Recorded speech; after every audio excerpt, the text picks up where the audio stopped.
All right, everybody, welcome back to the Horn Takes podcast. This is Horn Takes Live. I am your host, Sean Redfern. Today, well, all week really, we've been talking about the running back room. How good is this Texas running back room going to be? Missing a couple of key guys from the team last year. We'll break it down for you. We'll talk about the week 2 opponent, the Alabama Crimson Tide. And then we'll have a little more discussion about this Horn Takes podcast traveling roadshow we're going to be doing this fall. Folks, we got 57 days until college football starts, until those Longhorns take the field to play the Rice Owls. We'll get you all caught up on all the position groups. We'll break down all of the opponents going into this 2023 season. We'll get into some discussion about how do we think Texas does this season, what games are pivotal for Texas this season. But before we get into all that, I want you guys to check out Twitter, check out Instagram. I got a Threads. I barely just got on Twitter. I don't know why I got a Threads. I don't know why I got an Instagram, but I do. I don't know how to use them yet. We're on Facebook. We're on TikTok. We're on YouTube. It's all at Horn Takes. So please, if you're listening to this today, you're watching the live stream, subscribe on the live stream to the YouTube channel. Find us on TikTok. Find us on Twitter. I would appreciate it. We'll be working on all kinds of good stuff for you guys the rest of the year, rest of the preseason. Man, the guys report in less than a month for fall camp. How exciting is that? All right, let's get you guys caught up with a little recruiting, do the recruiting roundup. So we talked last show about these big recruiting weekends that Texas had 2 weekends in a row. The second weekend was star-studded, 5 stars, 4 stars from all over the country were there. Had a couple of commits, had a lot of guys that the staff felt really good about, had a lot of guys that a lot of recruiting analysts felt really good about for Texas. Lots of crystal balls going around. Let's get you caught up on all that. Since that weekend and since our last show, there's been 3 commitments for the University of Texas. Parker Livingstone, 4-star wide receiver out of Lucas Lovejoy, out of Lucas, Texas. Really long kid, 6'3", 185 pounds. Good speed. And this guy is like, Vince Young used to call Jordan Shipley ESPN. And that's because Jordan Shipley, if you threw the ball anywhere close to him, he's going to catch it. And he could make all these amazing highlight reel type plays. And that's why Vince called him ESPN.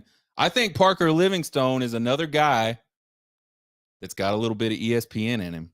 He makes some you go back and watch his film. He can high point the ball. He can, really good control of his body to get himself in position to not only box out defensive backs, but get himself in position to make good catches, clean catches, and then do something with it after he catches the ball. His game is really versatile. He can get down the field. He can stretch the field. He can also play the screen game. And for a guy that's 6'3", 185 pounds, usually don't see guys that big that can take these little screen plays like he can and turn them into big games. But he's that kind of guy. Really excited about Parker Livingstone. The next guy we got commit from is Alex January. Depending on which service you looked at, he's a 3-star or a 4-star defensive lineman out of Duncanville, Texas. For those of you guys that, if you're listening to this podcast, you probably understand Duncanville, Texas. You probably heard of Duncanville, Texas. They've been in like the last, 4 or 5, 6A state championship games. Really good program. Coincidentally, I think they just finally broke through this last season to actually win one. They've struggled to win it, but they've gotten there so many times out of the DFW area, just south of Arlington, Texas. Anyhow, this guy, Alex January, is a 6'4", 325-pound defensive lineman. He is a space eater. He's a legacy at Texas. I believe his dad played linebacker at Texas. I may be wrong on that. I probably should have looked that up before we started the show. But he is a Texas legacy, and he's a solid player. Like I said, space eater. He reminded me a lot of like Mount Cody, except not nearly as big, right? The guy that used to play for Alabama, tore stuff up early on in Nick Saban's career there at Alabama. He's that type of a big guy that can eat up blocks, keep guys off your linebackers. He's got good agility as well for such a big man. Really excited about this commit. And then the third guy is a guy that, man, I put this guy's film on when I started hearing his name. I try to go back and look at all these guys and watch a little bit of film, right? And there's a lot of, there's Huddle out there. You can find some of these guys on YouTube. Some of them you can't find at all, which is kind of odd. But Jordan Johnson Rubel, 4-star safety out of IMG Academy in Bradenton, Florida. He's a native Texan, I believe, out of the DFW area. Moved out to Florida for whatever reason, maybe to play football. I have no idea. But this guy is really, really exciting. He's a safety. 5'10", 180 pounds is what he's listed at on 247 Sports. To me, he plays much bigger than 5'10", 180 pounds. This guy is a big hitter. I've said thumper, headhunter. He's all of these things. He will knock you backwards. So many times in his highlight reel is him, and he plays deep. He plays the deep free safety for IMG Academy. So much film of him being 12 to 15 yards off the ball, coming up in run support, and just absolutely knocking a guy back. That's this guy. I don't know who to compare him to. Maybe like, I know Bryant Westbrook wasn't a safety at the University of Texas, but just the pop this guy has. If for you Texas fans, you should remember Bryant Westbrook back in the 90s. Just absolutely lay the wood. That's what this guy can do. And he's got really good speed too. He's not just a headhunter. This is a complete guy at the safety position. I am really excited about this commitment. And by the way, we know these are just commitments. We got to get excited about something though, right? We're 2 months out from football season. We have to get excited about just the commitments. The caveat to all this, folks, is that some of these guys may not stay committed to Texas. They may move on. We're going to hope they don't, because this is starting to shape up to be a really, really good class. And I know I said 3. I meant 4. Jordan Washington, 3-star tight end out of Langham Creek, Texas. I really like this guy. 6'4", 225 pounds. As versatile as a 6'4", 225-pound guy can be. There's film of him in the H-back position. There's film of him lining up in the slot. There's film of him split out wide. And there's film of him with his hand on the ground as a traditional tight end. Most of the film that I was watching right off the bat was all of these different, H-back slot split type positions. And I thought, well, can this guy put his hand on the ground and can he block somebody? And yes, he can. There's film of him with his hand on the ground, blocking people. There's film of him with his hand on the ground, getting out into the pass routes and making really good plays. This guy, much like Jatavian Sanders, can get down the field for having such a big body. You know what he reminds me of a little bit? Maybe like a Limas Swede.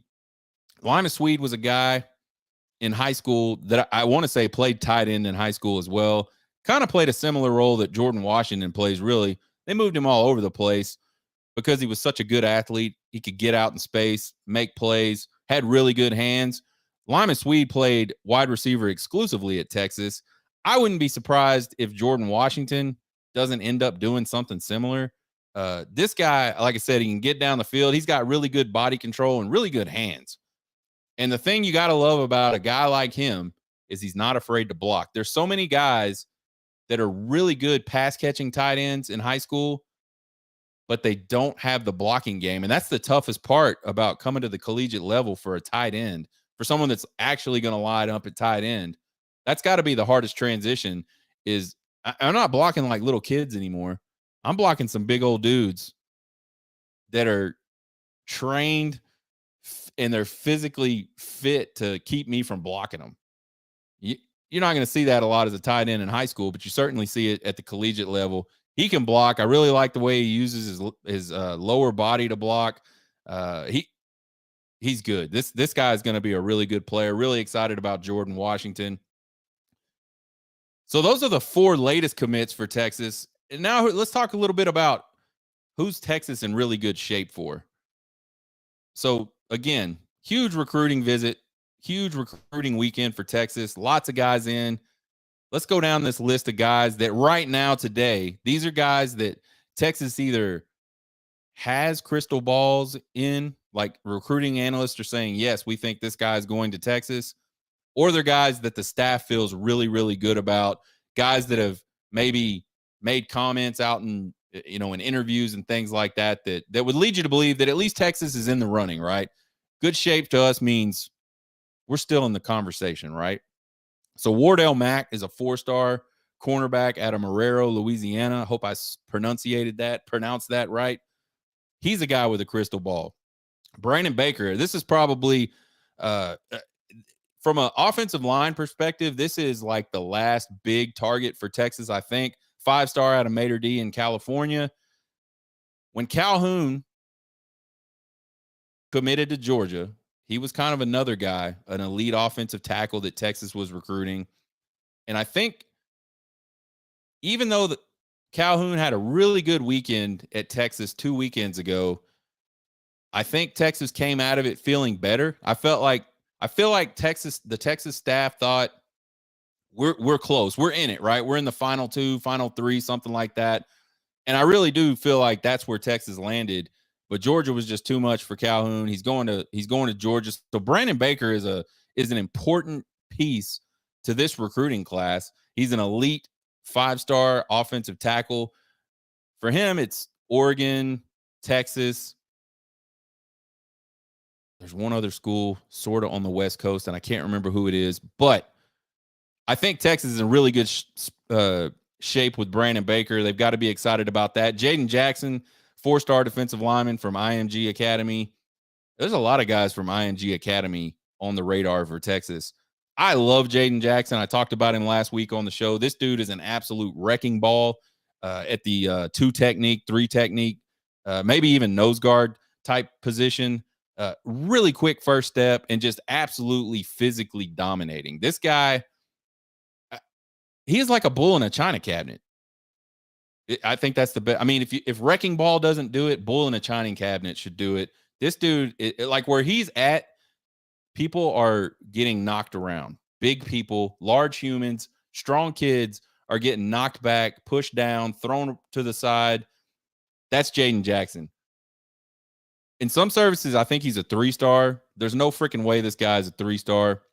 He's definitely a 4-star. Fix his stars, guys. Colin Simmons, 5-star edge out of Duncanville, Texas. Another one of those Duncanville guys. Colin Simmons is you've seen Colin Simmons. He's a guy that he's the number 1 edge in the country. And if he's not the number 1 edge, he's top 3 edge in the country. And we're talking about splitting hairs, and it doesn't really matter. This guy's an elite talent off the edge. He's a guy that has been leaning towards LSU for a long time.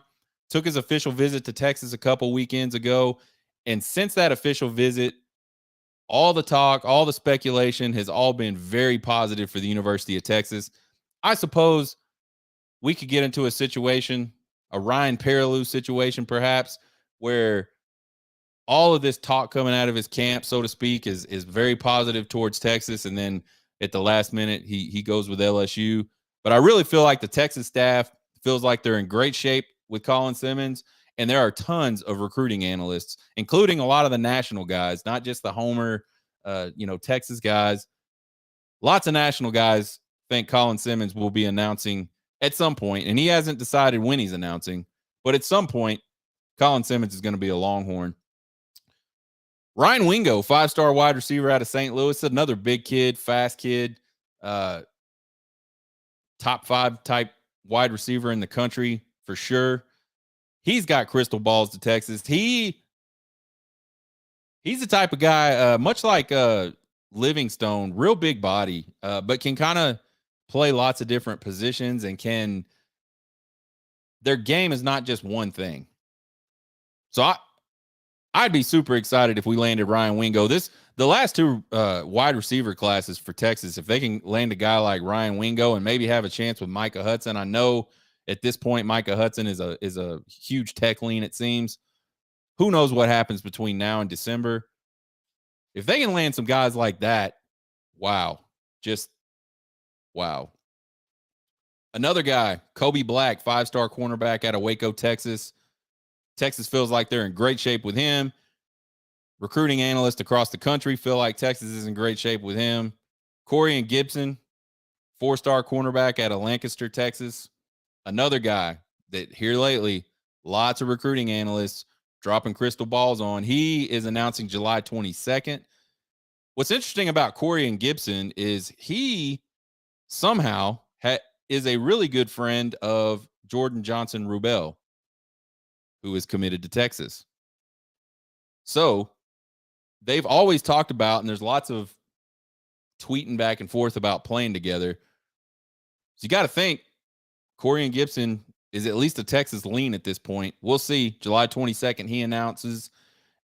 Aaron Hampton is a guy that was committed to Baylor in 2021, decommitted from Baylor, committed to Texas in 2022, dropped his commitment to Texas in December of 2022. Texas stayed after him. He's a 4-star athlete out of Dangerfield. This guy, I think he had 1,100 receiving yards last year as a junior. Really fast, really elusive. And he's really strong, too, for his body size. I mean, he's 5'10", 180 pounds maybe. But he's got good power, good strength. The buzz is Aaron Hampton will be announcing that he is committed to the University of Texas again for the second time. Tonight, 5 Central is when that goes down. So everybody's always talking about when's the next commitment coming. There's one coming tonight that Texas is a big part of. He is supposedly choosing between Texas and Alabama tonight. Some of the Horns 247 guys say it would not surprise them if another team came out of left field. I don't think that's alluding to anything. I think that's just sort of pointing out that Aaron Hampton's recruitment to this point has been interesting, to say the least. DeAndre Robinson, big 4-star defensive lineman out of Orlando, Florida, crystal ball to Texas. Zena Umeozulu, 4-star edge out of Allen, Texas, crystal ball to Texas. Melvin Hills, 3-star tweener from Lafayette, Louisiana. I call him a tweener. He's about 6'3", 270 pounds. That's not a space eater type guy in the college game. He definitely has the body to be a space eater type guy at the college level. He also has the body where if things go just right and he can continue to improve his agility and his speed, he could be one of those monster defensive ends you see every once in a while at the collegiate level. That's a Melvin Hills. He does not have a crystal ball, but there is all kinds of talk about him. Actually, he does have a crystal ball to Texas. So there you go. There's a lot of guys right there, and these are all 4- and 5-star guys. I think what hurts Melvin Hills is his size. I think if he was, pushing 290, pushing 300 pounds, he'd be much higher up on the list of defensive linemen in the country. So just a few weeks ago, Texas fans are sitting there and we're going, man, what? And it wasn't like panic. I don't think anybody in the Texas fan base 3 weeks ago, 4 weeks ago was panicking about recruiting. But we're sitting there at like 64, the 64th ranked class in the country. I think at the time we had 4 or 5 commits. And we're kind of sitting back and going like, what in the world is going on? If y'all remember, Texas fans, if you've been a Texas fan long enough or followed Texas recruiting long enough, back in the day, Mack Brown used to have the recruiting class done in February. These junior days, he would have like damn near an entire class committed at junior day. And I don't know how he did it, but he managed to keep all of those guys in the fold 9 times out of 10. It was a gift Mack Brown has, right? So there's precedent for Texas fans to, National Signing Day was kind of like just a formality for so long for Texas fans. We knew who was committed. They'd been committed for a year and a half, 2 years. And all we really were waiting for was just to see on our favorite Texas Longhorn recruiting website, so and so is faxed in their letter of intent. It's official. And for Sark's classes, his first 2 classes at Texas, I think there's been a little bit of element of that. There's been guys that have hopped on board immediately and committed and stayed committed, and of course there were some, late.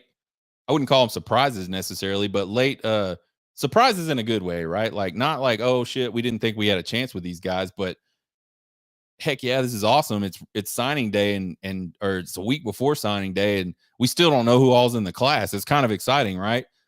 But this year, it seems like there's been a lot more sort of up in the air about what this class is going to look like.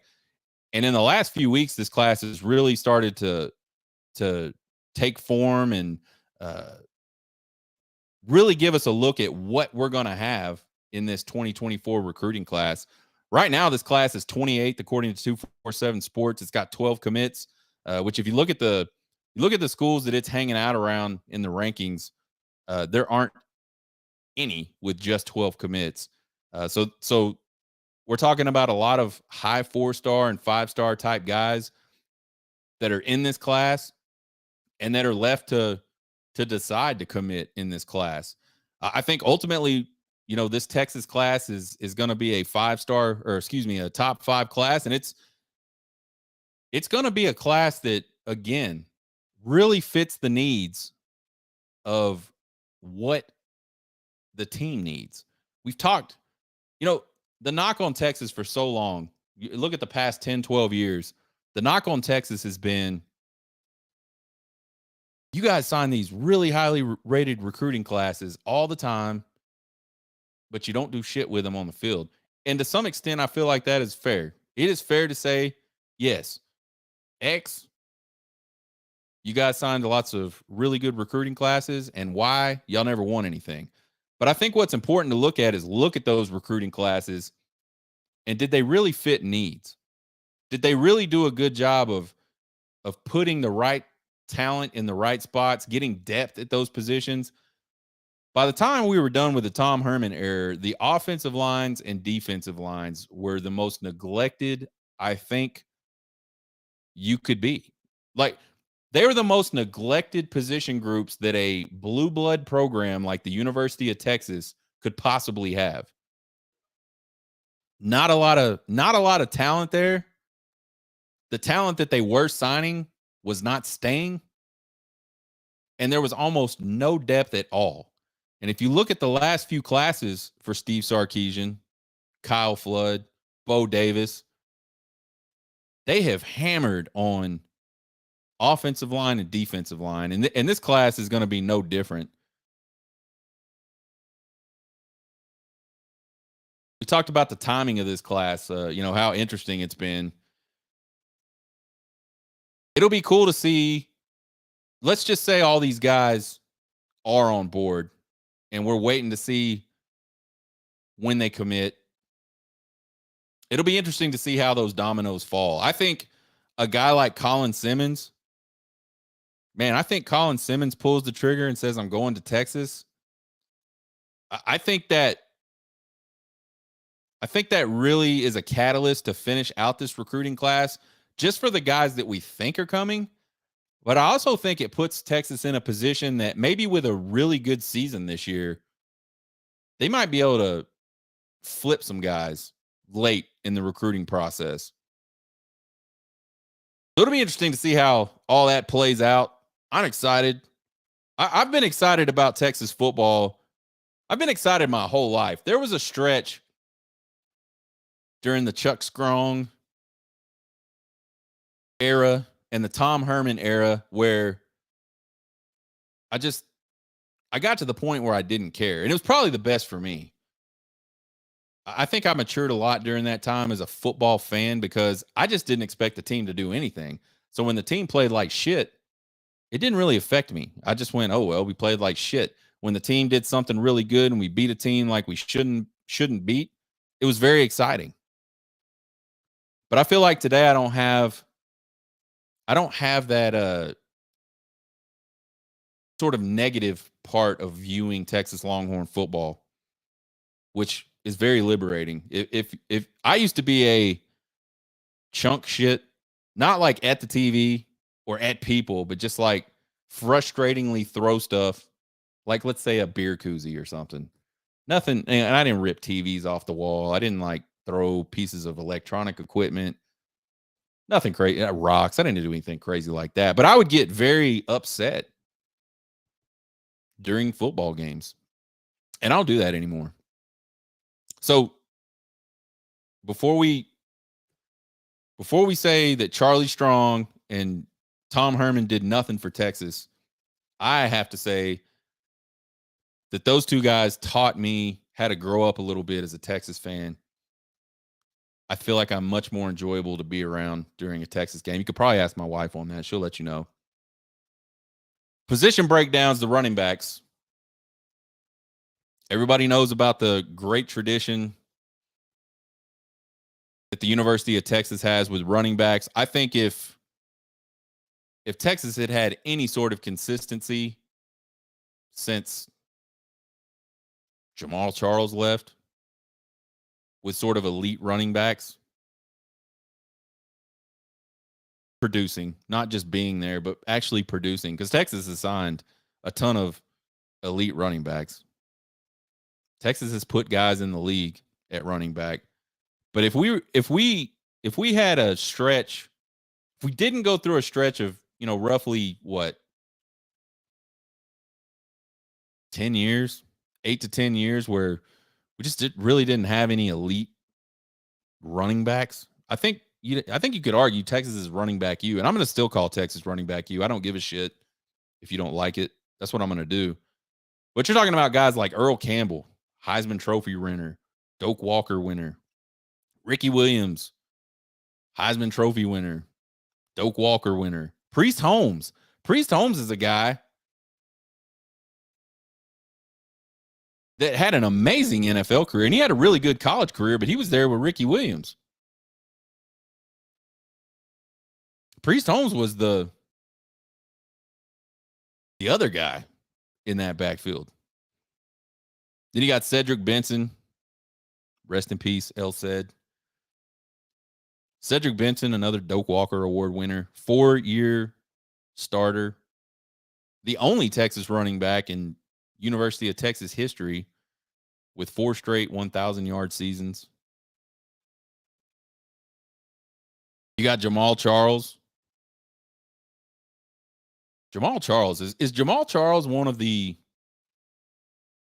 best running backs to not win the Doak Walker Award? Like in the history of football? I don't know. Asking the question. Jamal Charles' last year at Texas was really good. He had some hellacious games towards the end of his career. I think against Nebraska and Oklahoma State, he had games in the same season where he busted off 200 yards in the fourth quarter.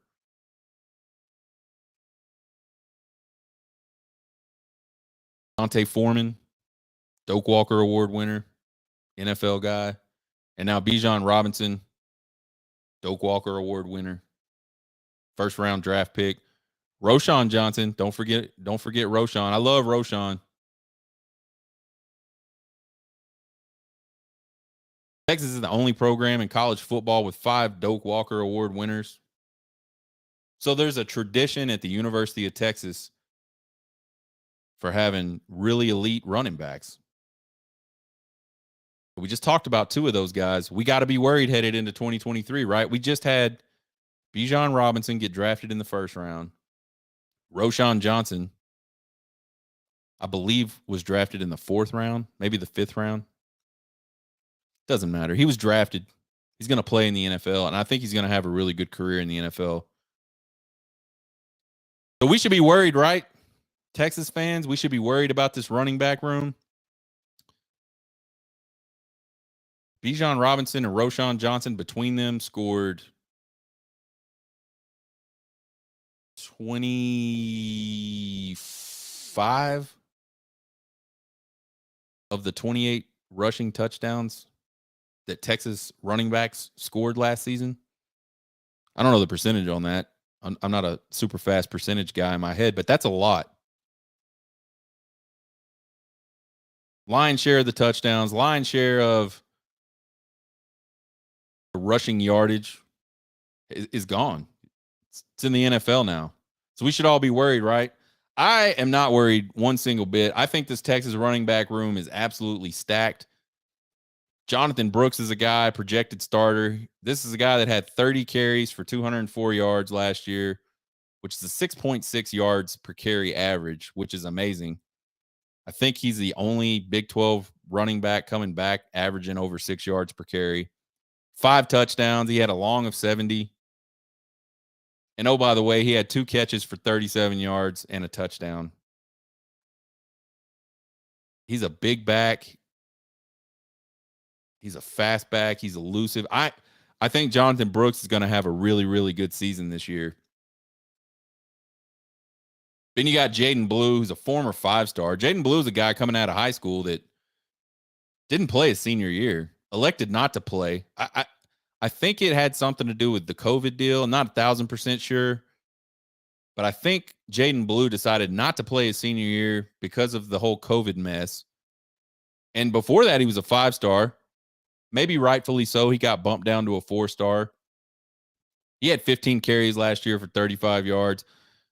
Not great, but you got to think Jaden Blue was in there with a bunch of backups playing at the end of the game. The teams know we're running the ball. Jaden Blue did not get any significant carries in any situation other than we're just trying to run the clock out. So I don't hold that low average against him. He had an absolute electric touchdown run in the spring game. I think it went for 33 yards. Yeah, he showed elusiveness. He showed strength, speed, like everything a running back could show in one run. Jaden Blue did it in that run. I'm excited to see him get some more carries.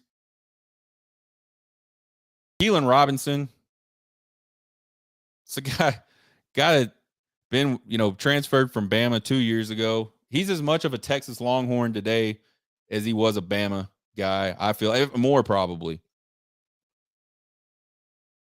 25 carries for 94 yards, 20 receptions for 219 yards, and 3 touchdowns receiving. I love Keelan Robinson's game. He's a smaller guy. He's not a very big body, but he's got tons of speed, really good in space, and he can carry it. He can carry the rock back there. But the really cool thing about him is just in the passing game, he is so dangerous. Then you got a couple of newcomers, CJ Baxter, who's the number 1 running back in the 2023 class out of Florida. He's a big, strong kid. He's a fast kid. Savion Red, guy that played slot last year. He had 6 catches for 34 yards. Didn't get a ton of playing time last year, but they moved him from slot to running back.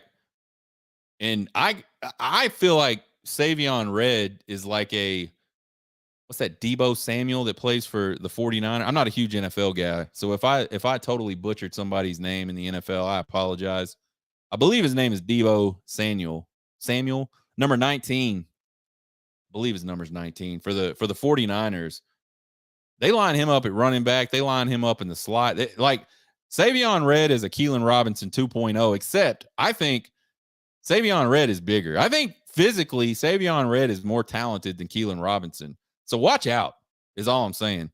The Texas running back room, despite the fact that they just lost 2 guys to the NFL draft, is as talented as any running back room in the country, period. And you look at recruiting, and the rich just keep on getting richer. Tashard Choice, amazing recruiter. This will be this 2024 class, if it holds up, let's say it holds up. They've got their 2 commitments from their running backs. It'll be the second year in a row that Tashard Choice has gone out and got commitments from the top 2 backs on his board. not the recruiting service board, but his board.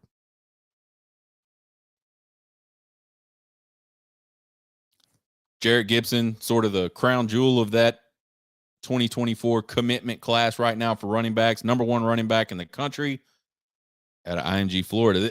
The other cool thing is this is the second year in a row that Texas has gone into Florida, taken the best back in the country, the best back in the state of Florida, and brought them to Texas. I don't know. I don't know what it is about Tashard Choice that these kids love, but there's something about Tashard Choice that running backs absolutely love. I feel like this is going to continue to be a theme we see year after year after year, as long as Tashard Choice is at Texas, which may not be long, sadly. They're going to be able to go out and get who they want at running back. The other commit, Christian Clark out of Phoenix, Arizona. I could not find any film on Christian Clark, and it's upsetting because I want to see what this kid's all about. I've heard some really good stuff about him, and you can read like analysts' opinions. My assumption is he's probably pretty fast. He can probably catch the ball well out of the backfield, because we're talking about Sark here. This is what Sark is looking for in running backs. He's probably powerful at the point of attack, and he can probably make you miss if he has to. So, should we be worried? Texas fans, we should not be worried about the running back room. We should have some concerns about the running back room. Let's talk a little bit about that. Not a lot of experience with this group. Out of the 5 guys we just talked about that are going to be the 5 guys, and it's probably not even going to be 5 guys. Let's just say Steve Sarkisian figures out a way to rotate all 5 of these guys, and they stay consistent. Let's say they do what they need to do to get to playing time, right? Out of all 5 of those guys, there's only 70 carries and 28 receptions between them. The other area of concern I think you have to think about, and this is all running backs. We talked a minute ago about tight ends jumping to the collegiate level and blocking. Well, for running backs, jumping to the collegiate level is pass blocking, pass pro, being in the right spot, being able to take on a bigger guy, stick your helmet right in his chest and stop him in his tracks. That's hard for a lot of running backs. They don't have to do that in high school that much. And when they do have to do it, they're doing it against guys that are probably not as big as them, probably not as strong as them, definitely not as fast as them. That's a completely different story when you go to the college level. You're going to be having to stick your nose in some big dudes' chests at the collegiate level. So I think the experience is a concern, and I think the pass blocking is a concern. But I do not believe that they are big enough concerns. I don't think we're going to see much drop-off at all from a production perspective. Now, nobody's going to take the ball and do what Bijan Robinson could do with the ball. Bijan Robinson, generational talent at running back. Nobody expects any of these guys to be Bijan Robinson. Steve Sarkisian doesn't expect these guys to be Bijan Robinson. The cool thing is they've all got their own thing. And we're going to get to see it this year. And here's a horn take for you guys. The 2022 running back room scored 28 rushing touchdowns. I think the 2023 running back room is going to eclipse that mark. This group of running backs will score more than 28 touchdowns on the ground. That's my horn take for today. Hold me to it. If I'm wrong, if I'm wrong, I'll come out and tell you I'm wrong. But let's talk about why I think that. First of all, this group again is ultra talented. It's got to be like a top 5, top 10, certainly running back room in the country. There is so much talent there. It is unbelievable. The offensive line improvement.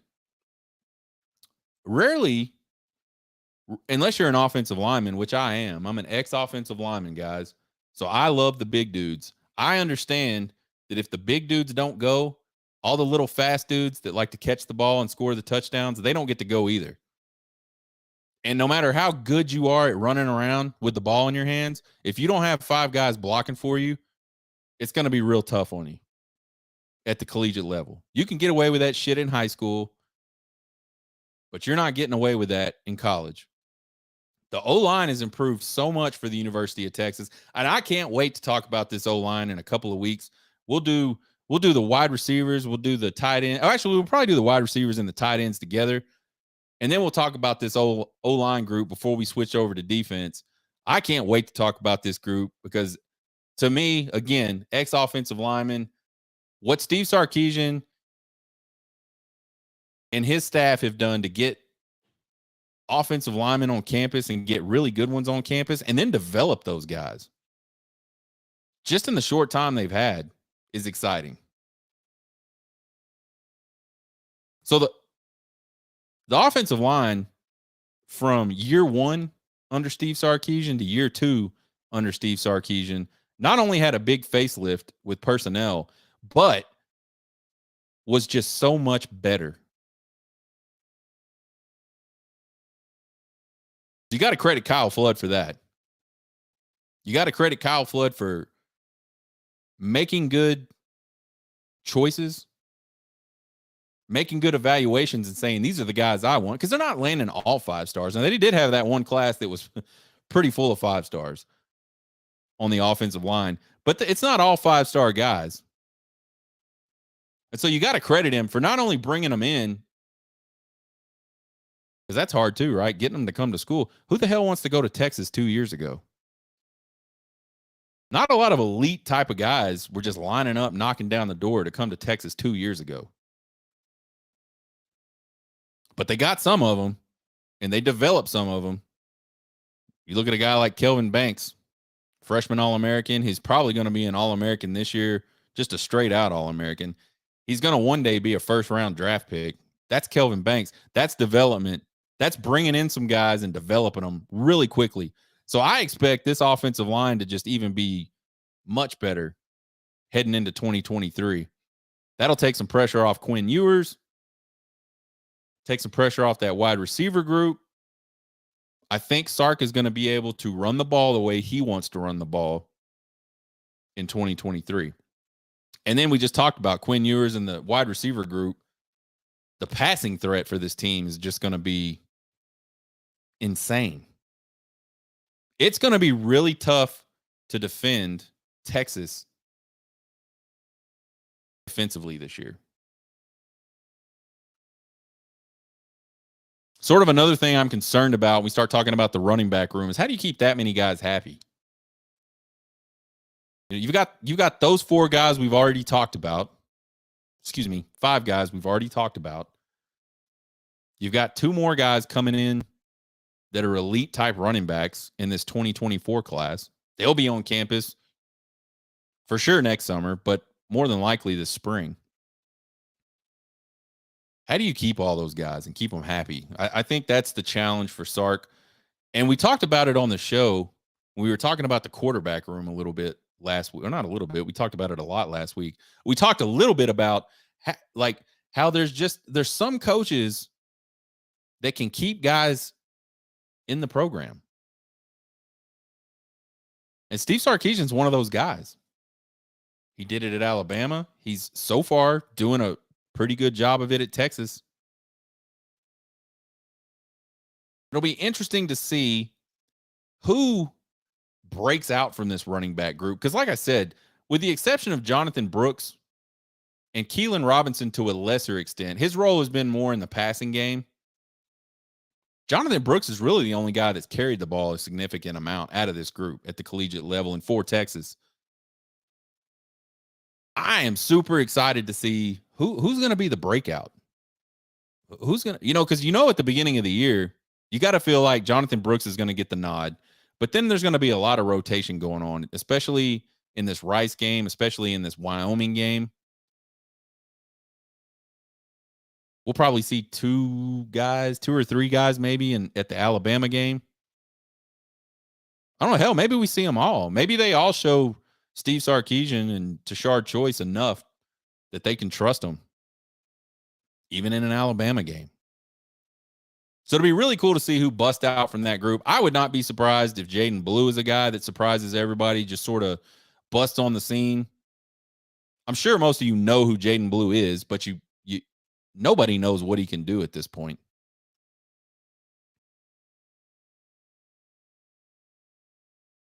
Let's talk a little bit about this week 2 matchup with the Alabama Crimson Tide. Alabama was 11-2 last year, and you thought the world was ending. How is Nick Saban 11-2? How, like, it was a down year. 11-2 was a down year for Nick Saban and his Alabama Crimson Tide. And there are actually Alabama fans that were talking about firing Nick Saban. I mean, it wasn't everyone. Like, we don't need to be dramatic about it, but there were fans, Alabama fans, that started talking about who's next, which is friggin' absurd in an 11-2 year. But that's how spoiled that fan base has been. That fan base has been used to going to the playoff all the time and competing for national championships and winning lots of national championships. And we talked about it on the show a little last year about, during the football season, are we kind of starting to see maybe the decline of Nick Saban? And I don't mean that in like a negative way. I just mean, he's been at Alabama for, how long has he been at Alabama? Over a decade. He's done everything you could do as a head coach. He's widely considered the greatest head coach of college football all time. And honestly, I don't know how you could argue that. I don't know who, if it's not Nick Saban, who is it? He has nothing left to prove. He's got all the money in the world. He over the course of his career at Alabama, and I'm just talking about Alabama, he has done an absolute masterful job of somehow brainwashing all of these 5-star elite athletes that he's able to recruit that they are not good enough. And he's done it with multiple groups of coaching staffs, multiple groups of players.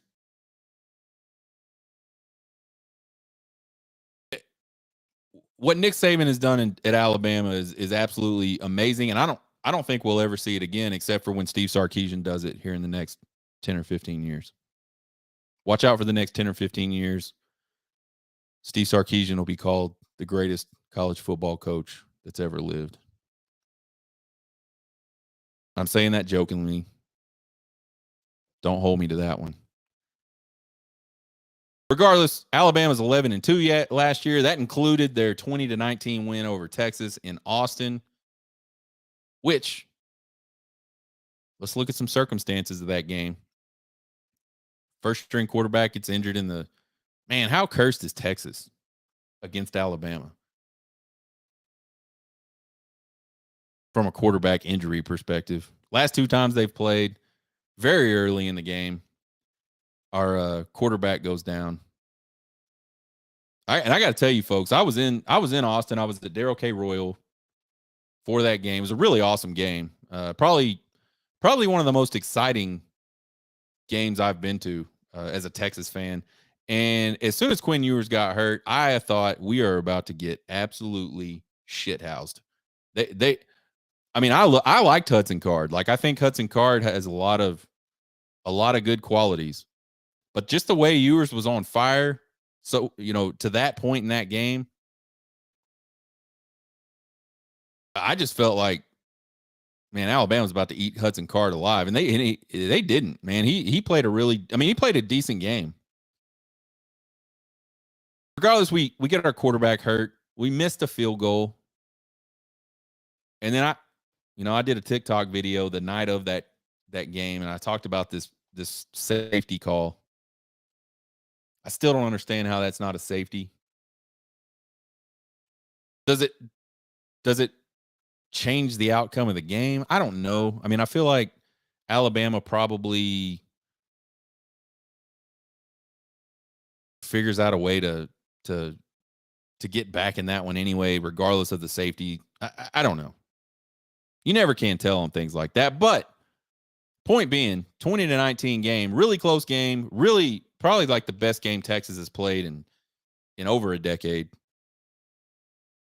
And a lot of stuff went against them, and they still had a chance at the end. I think that's exciting as a Texas fan. I know the rest of the season didn't go. There was a lot of disappointments last year, but there were also some really big highs. So getting back to Bama, there's 10 returning starters, 5 on offense, 5 on defense. I think the key guys offensively for Alabama that are coming back, Jace McClellan, 7 touchdowns, 655 yards rushing. Jermaine Burton, wide receiver, 7 touchdowns, 677 yards receiving. Ja'Cory Brooks, 8 touchdowns, 674 yards receiving. So they got some firepower coming back. The defense is going to be really experienced at the defensive line positions, the linebacker positions, and the defensive back. So really a lot up the middle, right? Got Dallas Turner coming back. I think Kool-Aid McKinstry is probably. I think Dallas Turner, Kool-Aid McKinstry are the 2 big name guys that are coming back for Alabama's defense. So he's having to replace a lot. 10 starters out of 22.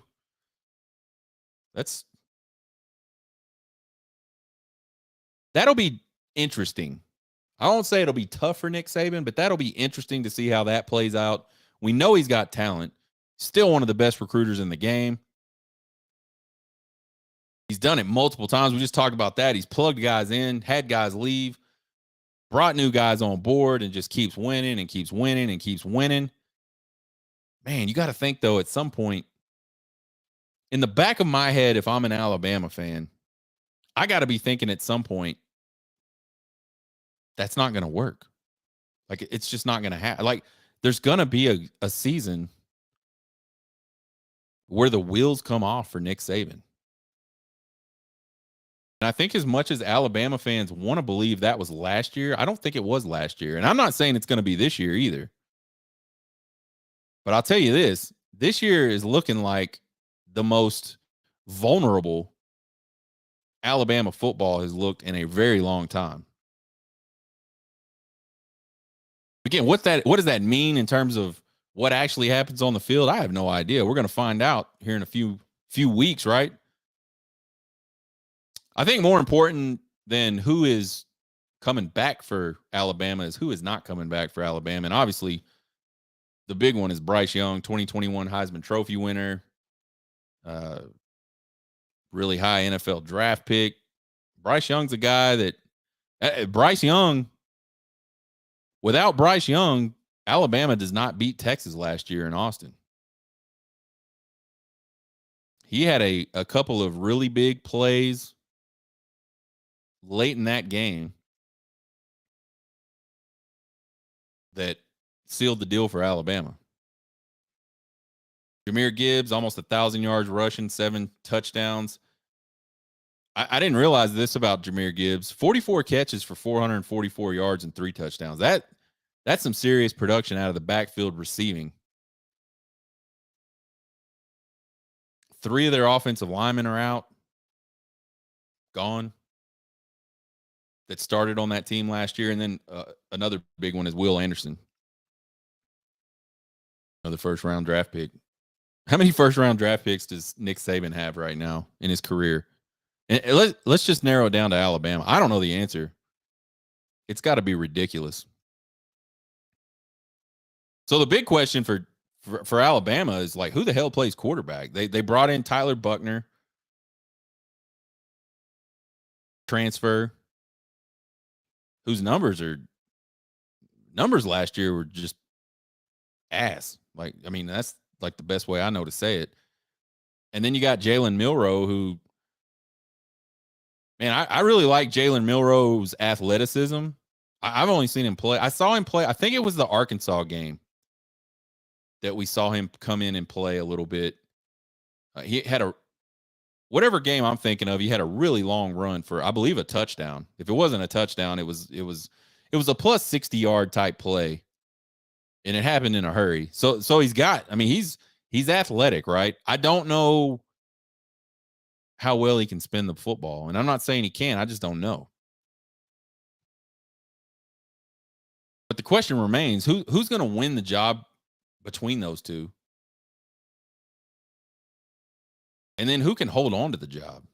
I think this is probably like the first time since Nick Saban got that machine at Alabama really rolling that he doesn't know who's going to be the quarterback, and he doesn't have a really good plan for that. And the team doesn't know who's going to be the quarterback.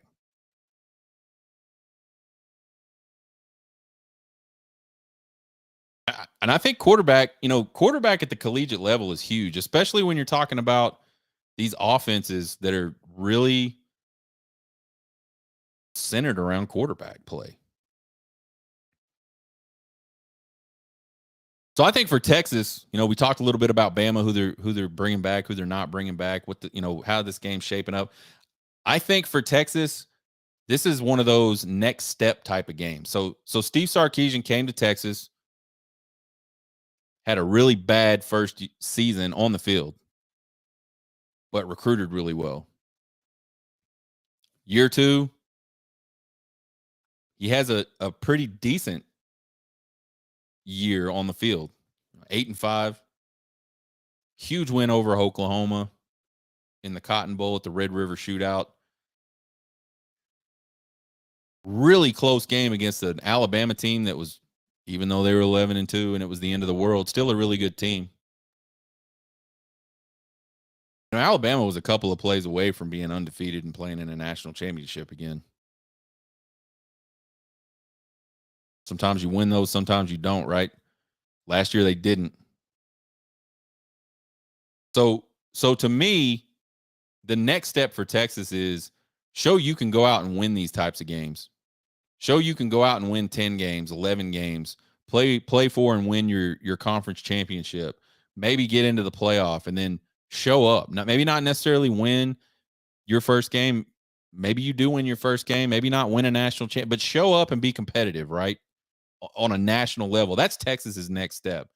And regardless of where Alabama's program is today or how that team ends up in 2023, going on the road and beating Nick Saban and the Alabama Crimson Tide in a place where I think, they've only lost I'm sure somebody will correct me if I'm wrong. I think it's like 10 games. This is like almost no games since Nick Saban has been there have they lost at home. So Steve Sarkisian taking this team on the road to Tuscaloosa, and if they can find a way to win that game, that is a huge next step type game for Texas. And I was on the Spurs Up show a couple weeks ago. Chris asked me, what do you think Texas can do this season? And I said, I think if Texas can win that Alabama game, I think Texas could, not will, not would, but could go undefeated. I think winning that game for the Texas program is the type of springboard. It's kind of like, I always think back to the 2009 national championship game where Alabama is, Texas had been on the scene for a while. And Alabama was just now getting on the scene, right? And that team probably didn't know if it could compete going into that national championship game.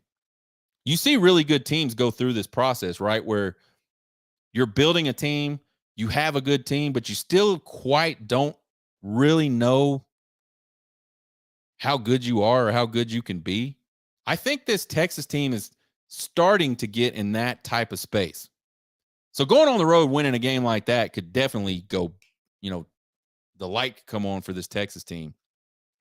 Losing this game, I don't think it wouldn't be the end of the world. As long as they go and they're competitive, losing this game would be, to me, like losing the game last year. Nobody expected Texas to even play anywhere close to Alabama last year. Alabama's a 7.5 point favorite right now in this game. Nobody expects Texas to go win this game. So a loss, I don't think it hurts anything. I think if Alabama beats Texas in Tuscaloosa, I think everything is still out in front of Texas. But I think winning it could definitely be a pretty big deal for the Texas program, Steve Sarkisian. I'm not going to do a prediction on this game right now, but I will say this. I have a really good feeling about this Texas team, and I think it would not surprise me at all if Texas walks into Tuscaloosa, plays a hell of a football game, just like they played a hell of a football game last year in Austin, and finds a way to walk out of Tuscaloosa with a win against Alabama. It wouldn't surprise me at all. You will not see me doing any like, oh my God, I can't believe this TikToks or tweets if Texas walks into Tuscaloosa and wins that game. I think this team is confident. I think the coaching staff is confident. I think they finally have the pieces they need to go compete at a very high level.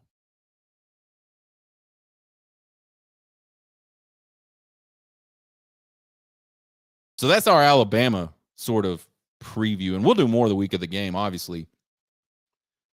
Let's talk a little bit more about this Horn Takes Traveling Roadshow. So last week I announced, man, we're going on the road. We're going to Tuscaloosa. I got the tickets. I got my hotel room. I got a parking pass. And I asked folks, what do I need to do in Tuscaloosa? And so far, all the feedback I've got is Tuscaloosa is a shithole. And if you live in Tuscaloosa, please don't take offense to that. I don't know. I'm just telling you what I've heard. I've been told to stay on campus. Do not venture away from campus for this game. So, what is there to do on campus? Do we have a good tailgating scene in Tuscaloosa? If so, where is that located? Where should I go to find that? What types of pregame festivities do the Alabama Crimson Tide have? I'm sure there's some kind of, meet the player thing, or like maybe not meet the player, but watch the players come in. I'm sure there's some kind of like parade type shit with the band and the cheerleaders and a giant elephant or something.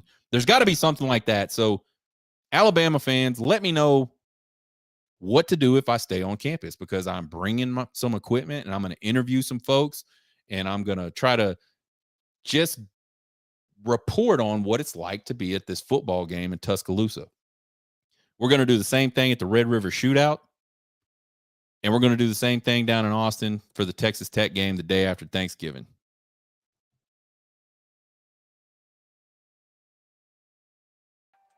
Join us next time on Horn Takes Live. We'll talk some more recruiting updates. Hopefully we'll have some more commits. We'll have some more clarity on when some of the guys that haven't committed yet will be committing. We'll talk about this wide receiver room and the tight ends.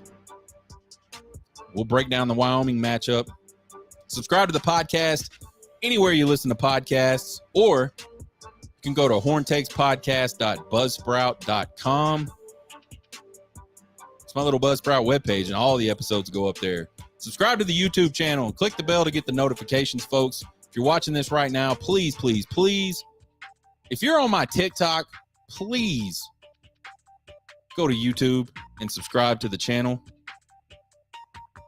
Find me on Twitter and Facebook at Horn Takes. You can email me at horntakespodcast@gmail.com with all your comments, questions, concerns, and criticisms. I love them all. You guys have a really good weekend. Hook 'em.